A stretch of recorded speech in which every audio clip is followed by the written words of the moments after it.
Can we hear what the rationale of the senator is for not supporting the lifting of the debt ceiling?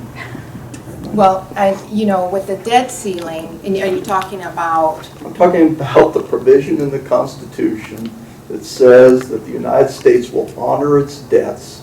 These were debts incurred, authorized by Congress.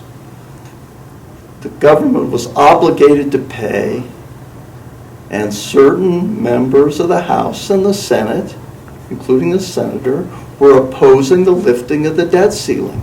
I just don't understand that. And you're playing with fire. The reason why it's been, he's not pushed on that is because he really wants to see a proposed long-term solution to our debt.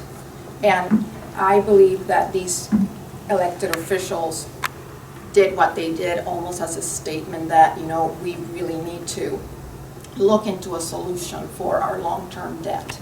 And because we don't have it, why do we keep on extending our debt and extending the credit card if we cannot come together and find, that balanced budget? I understand, and that's a legitimate concern he has. But the ends don't justify the means if the means are a violation of the Constitution. Period. And he also cost the country $32 billion.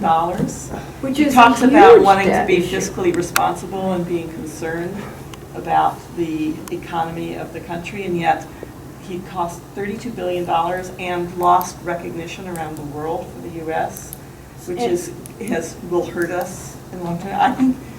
I'm not sure he understood the repercussions of his stance, of his statement. It's one thing to have a statement, and it's another thing to understand the repercussions.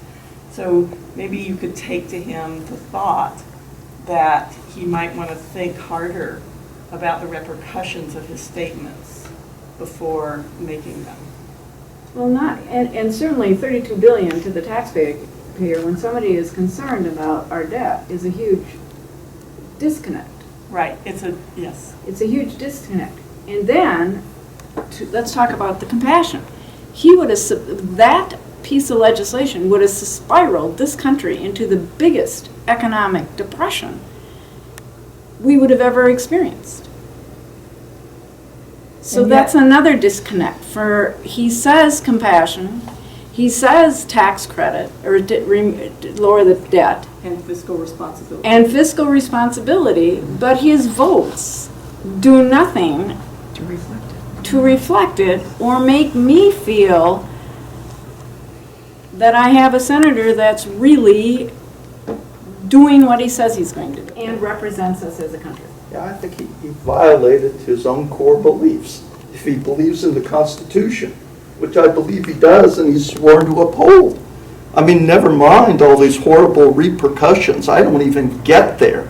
I mean, I start first with there's a very explicit statement in the Constitution that the United States will honor the debts that were legally incurred. And these were debts that were authorized by spending by Congress. So I just can't understand it at all. And then when you add the repercussions on top of it, it's astonishing. Could take this country to the brink like that.